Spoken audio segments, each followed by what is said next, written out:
έτσι και με ποδοσφαιρικό τόνο, όπως τον καιρό. Από τα αριστερά τώρα ο Ολυμπιακός με τον Κακαρά έξω από την περιοχή του Ιωνικού. Τώρα φτάνει στο χώρο του πέναλ του κόρνερ, θα κάνει τη σέντρα του Λαγκλέ. Κανείς όμως δεν ακολουθεί από την άλλη πλευρά, ήταν δυνατή η σέντρα. Από την άλλη πλευρά, έτσι οι παίκτες του Ολυμπιακού προσπαθούν τώρα να βγουν στην κόντρα, στο χώρο της μεσαίας γραμμής. Ανεβαίνει με τον Κακαρά, ο οποίος τώρα θα γυρίσει. Κάνει ο Καρλόπουλος. Μπροστινή παλιά για τον Χανιώτη και πάλι πίσω στον Καρλόπουλο. Ανοίγει από τα αριστερά τώρα για τον Κακαρά που έχει ανέβει. Στην τρύπα με στη μεγάλη περιοχή το σκορ. Και να πετύχει κάποιο γκολ. Στον χώρο της μεσαίας γραμμής την μπάλα. Κάτω θα σκεφτεί το ύψος του πέναλτι με συρτό σουτ και η μπάλα έφυγε λίγο out από το κάθε το δεξί δοκάρι του Κολίτσι.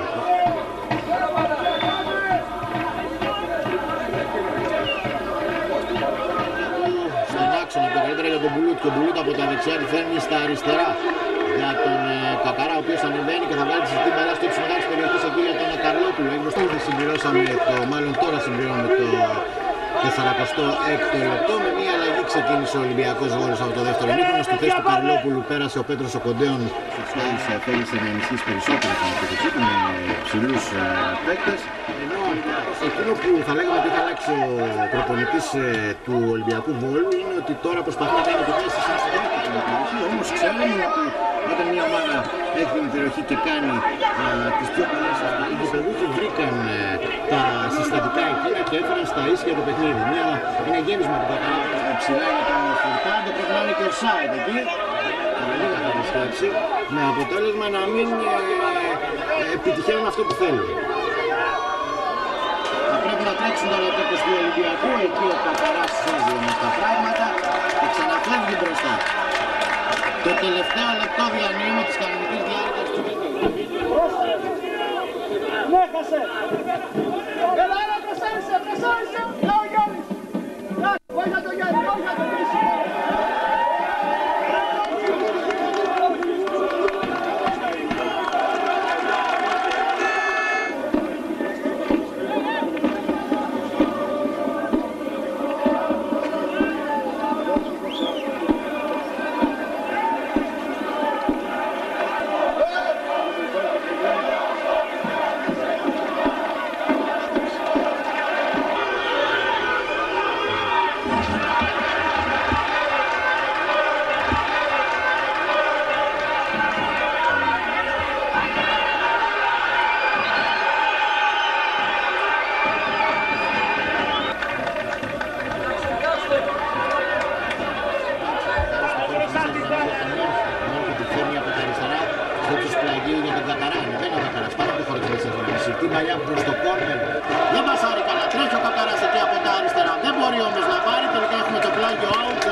Και τον Ολυμπιακό Βόλο.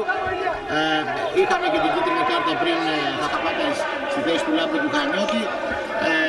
Κάποια στιγμή κάνανε καθυστερήσεις οι παίκτες του Διαγόρα. Σαματαγγί του Βρυλάκη, ο Χανιώτης ο οποίος είναι ο αρχηγός της ομάδας του Ολυμπιακού Βόλου. Να πούμε και την ενδεκάδα αφού όμως τελειώσει η επίθεση αυτή του Ολυμπιακού Βόλου.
Από αυτόν αντίθετα ο Αμπράμοβιτς βρίσκεται στον πάγκο. Μπαμπανιώτης για τον σκόρερ, τον Γκούρμα που δέχεται ένα Τώρα θα δώσει τον Μπαϊκαρά, αυτός με τη μία για τον Χάτζιτς. Θα βγάλει την σέντρα, Θοδωρίδης στην φάση πιο γρήγορα όμως. Ο Κακαράς θα παραχωρήσει το κόρνερ για τον Πανετολικό. Ο Ηλίας Ιάδης θα δώσει συνέχεια στο παιχνίδι για τον Μουμίν Λόπες. Τον πιέζει ο Μόνχε. Ο Λόπες θα διατηρήσει την μπάλα στην κατοχή των γηπεδούχων. Θα κερδίσει και την μάχη με τον Αργεντινό. Το άνοιγμα είναι για τον Μπαϊκαρά που άλλαξε και πάλι με τον Θεοδωρίδη στις πτέρυγες. Ο Κακαράς καλύπτει με το σώμα του, επιθετικό φάουλ. Ο Βέντσας στην πρώτη. Ο Λόπες με τη μία για τον Χάτζιτς, καλύπτει με το σώμα του Κακαράς, βγαίνει και μπλοκάρει την μπάλα ο Γλύκος.